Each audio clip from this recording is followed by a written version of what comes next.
साथियों नमस्कार। आप सब देखना शुरू कर चुके हैं बीपी सिन्हा की चौपाल। मित्रों, एक बार किसी जनसभा में किसी ने मोदी जी से पूछ दिया कि मोदी सर, आप में जो इतनी ऊर्जा है, इसका राज क्या है? तो मोदी जी ने तपाक से जवाब दिया कि भाई, मैं डेली 2 से 3 केजी गालियाँ खाता हूँ, यही मेरी ऊर्जा का राज है। कहने का मतलब है कि मोदी जैसी शख्सियत को न जाने कितने पत्रकार ऐसे हैं जो रोज गालियां देते हैं, पानी पी पी करके उनके खिलाफ एजेंडा चलाते हैं, उनके खिलाफ झूठ फैलाते हैं। पर मोदी जी ने कभी भी किसी पत्रकार को ना तो प्रताड़ित किया, ना ही गिरफ्तार करवाया। पर ये जो इंडिया गठबंधन है, इंडी अलायंस वाले हैं, स्वघोषित अभिव्यक्ति के स्वतंत्रता के संरक्षक, स्वघोषित संविधान के रक्षक, स्वघोषित सेकुलरिज्म के चैंपियन, इनका क्या हाल है? अब जरा आप एक नजर इनकी तरफ देखो। ये कांग्रेस, बहुत बड़ा चैंपियन, संविधान के रक्षक राहुल गांधी, अभिव्यक्ति की स्वतंत्रता के रक्षक, जो ये कह रात दिन कह रहे हैं कि मोदी ने जबान पे ताला लगा रखा है, कलम पे पहरा बैठा दिया है, लोग बोल नहीं सकते हैं। और ये कितने बड़े चैंपियन है कांग्रेस वाले। कांग्रेस, उद्धव ठाकरे और राष्ट्रवादी कांग्रेस पार्टी, जो ये शरद पवार, इन लोगों ने क्या किया कि सिर्फ सोनिया गांधी को एंटोनियो माइनो कहने पर अर्नब गोस्वामी को अरेस्ट करवा लिया।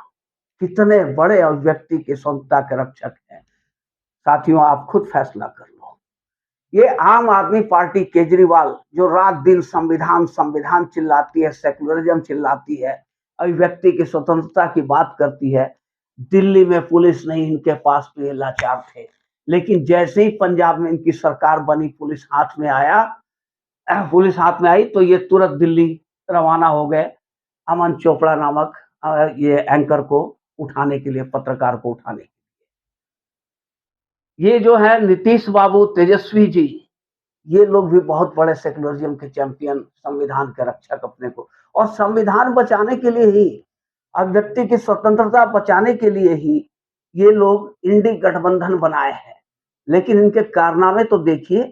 एक यूट्यूबर, छोटा सा यूट्यूबर मनीष कश्यप, जो आज सन ऑफ बिहार कहलाता है, वो सच्चाई से, ईमानदारी से अपनी पत्रकारिता कर रहा था, सिस्टम की खामियां दिखा रहा था, सिस्टम की कमियां गिना रहा था, तो उसे गिरफ्तार करवा लिया गया और एनएसए लगवा दिया। अब सोचो कि पत्रकार मनीष कश्यप, जो एक छोटा सा पत्रकार था, वो कोई टेररिस्ट नहीं था कि उसके ऊपर एनएसए लगा दिया जाए। उसके ऊपर एनएसए लगा दिया गया और बेचारा 9 महीने तक जद्दोजहद करते रहा। उसके घर की कुल की जब्ती करवा दी गई, उसे दर दर की ठोकरें खाने पर मजबूर कर दिया गया। उसका कसूर सिर्फ इतना था कि वो सिस्टम की कमियों को दिखाता था, सिस्टम की खामियों को दिखाता था, बस यही उसका कसूर था। और इसी कसूर में उसे इस तरह से प्रताड़ित किया गया।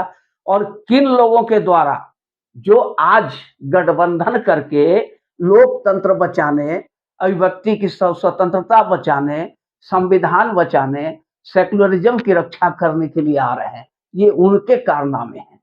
और जो इसके कातिल हैं लोकतंत्र के, वो भाजपा या मोदी जी के कारनामे आप देख लो कि कभी किसी पत्रकार को न तो अरेस्ट करवाया, ना ही उन्हें किसी तरह से प्रताड़ित किया गया। आज मनीष कश्यप 9 महीने के जद्दोजहद के बाद जेल से छूट करके आया है और भाजपा ने उसे गले लगा लिया है। अभी मनोज तिवारी और इनको, मनीष कश्यप को जब मैं देख रहा था, एक समारोह में दोनों का मिलन देख रहा था, तो कुछ यूं लग रहा था जैसे कुंभ कुंभ के मेले में बिछड़े हुए 2 भाई मिल गए हों। और मनोज तिवारी का पैर छू करके मनीष कश्यप ने प्रणाम किया और मनोज तिवारी ने कंधे पे हाथ रख कर कहा, हम तुम्हारे साथ हैं। और अब मित्रों, मनीष कश्यप भाजपा में शामिल होने जा रहे हैं और असली खेला अब बिहार में शुरू होगा कि जिस गुमान में, जिस घमंड में मनीष कश्यप को अरेस्ट करवाया गया था और मनीष कश्यप के आंसुओं ने करीब करोड़ों वोट को इंडी गठबंधन से झटक दिया है। साथियों, ये वीडियो अगर आप लोग को अच्छी लगी हो तो इसे लाइक करेंगे और चैनल को सब्सक्राइब करेंगे, हो सके तो शेयर भी कर दें।